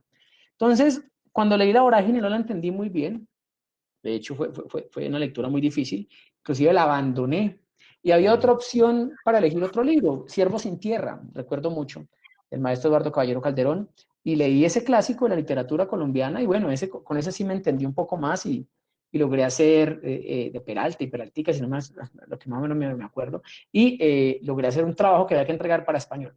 Pero La Vorágine la dejé ahí, y la dejé ahí, y siempre de alguna manera ahí estaba presente lo que tú mencionas, hasta que hace más o menos unos, tal vez 9 años, dije, voy a leer La Vorágine, porque ya había escuchado, qué buena novela, qué gran novela, pero qué buena novela. Pero tengo esa idea a los 12, 13 años con la leí que me pareció tan difícil. Y leí La Vorágine y es maravillosa. Yo diría que, si no es la más, es una de las grandes obras de la literatura latinoamericana, no solamente colombiana. La obra es una novela maravillosa. La poética que utiliza José Eustacio Rivera en la construcción de esa obra es hermosísima. La problemática que trata. El arranque, la vez pasada me hablaban de los arranques de la novela, por eso me acordé de la Sí. obra, aunque no recuerdo el arranque con detalle, eso es de mi mala memoria. Sí sé que el arranque es poderoso y en ese sentido conecta directamente con el lector, pero es una novela que, el profesor Jairo se sabe el arranque, si el profesor Jairo se sabe el arranque sería bueno ponerlo y aquí lo leemos. Entonces, conecta bastante y es una novela maravillosa que recomiendo, pero a ojo cerrado, digamos, también conocer un poco la literatura colombiana, porque en esa época la literatura colombiana no tenía el auge que tiene ahora. La llegada de la literatura colombiana a nuestra vida es nueva, es reciente en ese sentido, ¿no? Entonces, las primeras obras de literatura colombiana son realmente recientes. Cuando digo recientes son de más o menos, qué sé yo, tal vez estamos al 2000, por ahí unos 120 años, 130 años, y eso es reciente en la historia, ¿no? Entonces sí sería importante esa parte. Dice, pues si me permite leer allí, Claro. el profesor Valderrama dice, nunca antes me había enamorado de mujer alguna y cuando quise hacerlo, jugué mi corazón al azar y me lo ganó la violencia. Ese arranque es maravilloso, o sea, ahí uno empieza a conectar, ¿qué pasó aquí? ¿Cómo así que jugó el corazón al azar? ¿Cómo así que se lo ganó la violencia? Y empieza uno ya a conectarse con el resto de la historia ahí. El profesor Jairo Valderrama también menciona acá que felicita a todos los participantes, y me agradece por ser parte de este proceso. Ustedes también, claro que sí, me tiré un poco la voz ahí mientras él trataba de conectarse. Jerónimo, ¿ellos dónde podrían conseguir tu literatura? Me gustaría que los participantes pudieran leer algo tuyo. Sería importante, como les comenté en la entrada del taller, Jerónimo el año pasado ocupó el segundo lugar en los premios La Cueva, también la novela que ya va a salir. Me gustaría antes, para cerrar, que hablemos un poco más de ti, el tema de ese cuento que ganó y esa novela que vas a lanzar próximamente para que los muchachos estén pues pendientes. Hay una bellísima que yo tengo por ahí que se llama El Día de los Dos Goles, que es bellísima, que se la recomiendo justamente para estos comienzos de lectura, ¿no? Ah, súper, qué bueno. Pues mira, Corazón de Araña Negra, que es mi primer libro de cuentos, lo encuentran en la Librería Nacional. Ahí se encuentra Corazón de Araña Negra. Y El Día de los Dos Goles, la novela que tú estabas mencionando, esa novela está en ahí está Corazón de Araña Negra, gracias. Esa novela está en Panamericana y también se encuentra en Busca Libre, ¿no? Entonces, buscalibre.com y ahí está esa opción. El cuento sí quedó de segundo lugar, el segundo premio, el Premio Nacional La Cueva en el año 2018, que ahí está también el libro, ahí lo tienes, efectivamente ahí está el cuento se llama El Jugador de Billar. Y ese cuento, bueno, tuvo esa gran fortuna de quedar de segundo lugar en este gran premio, que es el premio, digamos, más importante de cuento a nivel nacional por el momento, ¿no? Y ahí está, El Jugador de Billar, ahí está el cuento. Y el año pasado también tuve la fortuna de quedar finalista en el Premio Nacional de Novela de la Universidad de Antioquia, con la novela que está próxima a salir, que se llama La Noche de los Forasteros, que cambió el nombre porque para el concurso se llamaba El Último Baile de Andrés Molina, pero con la editorial decidimos dejarlo como La Noche de los Forasteros. Y así se va a llamar, y creo que más o menos a mediados de noviembre ya estará publicada y estará en librerías. Y así se va a mover también por Tornamesa, por Librería Nacional, por Lerner, entonces por ahí también tendrán acceso. Y yo, por supuesto, pues luego daré la cuña del caso para que quien quiera pueda ir por ella. Y la última pregunta que te quiero hacer, ¿es posible escribir bien? Siempre cuando están en primer semestre, segundo, inclusive los chicos de cuarto, es complejo. Quisiera escuchar, yo siempre les digo a ellos, es posible, yo también, y tú lo sabes muy bien, estoy en ese proceso, yo también me equivoco y me equivoco muchísimo, y vuelvo y corrijo hasta que ya. Pero quisiera que te escucharan, efectivamente, ¿es posible escribir bien? Claro, es decir, la escritura es un asunto de trabajo. Lo que yo decía ahora, hay que conocer bien la norma gramatical, ortográfica, sintáctica para luego transgredirla, es decir, modificarla, pero antes de eso tenemos que aprenderla y usarla correctamente. Es posible escribir bien desde los niveles básicos hasta los superiores. Siempre cometeremos errores, siempre tendremos sí, errores cometidos que, pues, evidentemente el trabajo es el que nos va a permitir pulirlo. Pero, ojo, vuelve y juega. La escritura, en este caso, sea también periodística, debe pasar por un proceso de reescritura, por un proceso de volver a mirar el texto las veces que sea posible para tratar de pulirlo lo que más se pueda. ¿Cuántas veces vemos un texto, y me ha pasado a mí, y ya está listo inclusive para imprimir, le faltó una tilde, cosas de ese orden que uno a veces parece que ya está resuelto, pero mentiras. Así que es posible escribir bien, pero ese escribir bien requiere de un trabajo, no es un asunto que nos llegue un poco como el maná del cielo, sino que va acompañado de un trabajo. Bueno, muchísimas gracias, Jerónimo, por este taller. Creo que todos aprendimos. El profesor Valderrama también te extiende el agradecimiento y todos nosotros aprendimos muchísimo. Vamos a estar pendientes de las grabaciones, muchachos. Aún esta plataforma aún no nos ha dado las dos grabaciones, la van a tener tanto la del miércoles como la de hoy y serán enviados a sus correos. Y el proceso de publicación en el espectador recién vayamos corrigiendo, vamos a ir publicando. Felicitaciones a todos, de verdad, muchísimas gracias por participar. Realmente para nosotros, para el profesor Jairo y para mí, es un honor haberte tenido en La Sabana, en la Universidad de La Sabana, en el marco grande de la Semana de la Comunicación, en donde la narración es muy importante, porque si no sabes narrar, ¿cómo vas a impactar con proyectos creativos en diferentes redes sociales o crear tal vez diferentes medios audiovisuales? Sara te dice muchísimas gracias, Jerónimo, gracias a todos y estaremos revisando qué cuentos hay, además de esto, ¿para qué? Para poder publicar, claro que sí. Pues el honor es mío de acompañarlos, de que ustedes me hayan invitado a mí a ser parte de la Semana de la Comunicación de la Universidad de La Sabana. No, Sara, el profesor Jairo, Sofía, Santiago, Andrés, Valentina, Ana María, quienes están escribiendo a ustedes, muchas gracias por haber estado también. Fue un gusto preparar el taller, preparar el contenido para ustedes. Me alegra que haya sido útil. Vuelve y juega, vi en los textos que estaban buscando cómo aplicar lo que vieron. Perfecto, eso me alegra muchísimo y bueno, de nuevo, mil gracias a ustedes por la invitación y que sea pronto un nuevo encuentro para seguir conversando de literatura.